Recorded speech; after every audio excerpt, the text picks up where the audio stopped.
হিংসার চারটা ক্ষতি আপনাদের সামনে বর্ণনা করব, মনে রাখবেন। হিংসার এক নাম্বার ক্ষতি, হিংসা হিংসুকের দিনকে বিনাশ করে দেয়, বরবাদ করে দেয়। হিংসা হিংসুকের দিনকে বরবাদ করে দেয়, বিনাশ করে দেয়। এক নাম্বার ক্ষতি। তিরমিজি শরীফের 2510 নাম্বার হাদিস। ক্বালা রাসূলুল্লাহ সাল্লাল্লাহু আলাইহি ওয়াসাল্লাম, আল্লাহ নবী বলেন, দাব্বা ইলাইকুম দাউল উমাম, তোমাদের উপর অতীত জামানার উম্মতের বেদি তোমাদের উপর সংক্রমিত হয়। অতীত উম্মতের একটা রোগ তোমাদের উপর সংক্রমিত হয়। এই রোগের মধ্যে একটা রোগ হলো আল হাসাদ, হিংসা করা।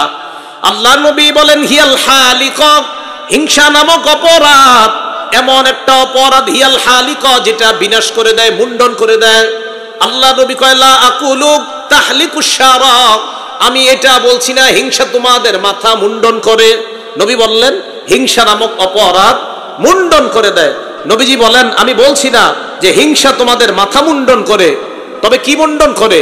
ওয়ালাকিন তাহলিকুদ্দিন, হিংসা তোমাদের দিনকে বিনাশ করে দেয়। বলেন নাউজুবিল্লাহ। হিংসা আমাদের দিনকে বিনাশ করে দেয়। আল্লাহ পাক রব্বুল আলামিন হিংসা নামক অপরাধ থেকে আমরা সবাই যেন বেঁচে থাকতে পারি, আল্লাহ তৌফিক দান করেন। ফ্যানের আওয়াজ হইতেছে, যেটা ওইটা বন্ধ করে দেন, তাহলেই তো হয়। তো রাসূল করিম সাল্লাল্লাহু আলাইহি সাল্লামের হাদিস থেকে আমরা জানলাম হিংসা দিনকে বরবাদ করে দেয়। এটা হলো এক নাম্বার ক্ষতি। হিংসার দুই নাম্বার ক্ষতি, রমজান মাসে এত আমল করলেন, এই আমলগুলা যেন বরবাদ না হয়ে যায়। মন দিয়ে শুনি আমরা।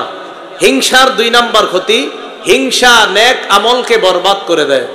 আবু দাউদ শরীফ কিতাবের নাম, হাদিস নাম্বার 4903 নাম্বার হাদিস। ক্বালা রাসূলুল্লাহ সাল্লাল্লাহু আলাইহি ওয়াসাল্লাম, আল্লাহ নবী বলেন, ইয়াকুমুল হাসাদ, শোনো তোমরা হিংসা থেকে তোমরা বাঁচো।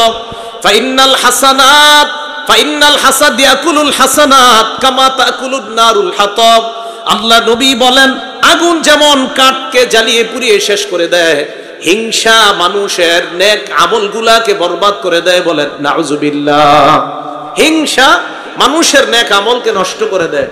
রমজান মাসে কত কষ্ট করে আমল করলাম, এই আমলগুলা হিংসা যেন নষ্ট না করে দেয়, এই জন্য সতর্ক থাকা। তাহলে হিংসার এক নাম্বার ক্ষতি, হিংসা দিনকে বরবাদ করে দেয়। হিংসার দুই নাম্বার ক্ষতি, হিংসা নেক আমলকে বরবাদ করে দেয়। হিংসার ক্ষতি, হিংসা এবং ঈমান এক অন্তরে স্থান নিতে পারে না। হিংসা এবং ঈমান এক কলবে একসাথে থাকতে পারে না। নাসাই শরীফের 3109 নাম্বার হাদিস, 3109 নাম্বার হাদিস।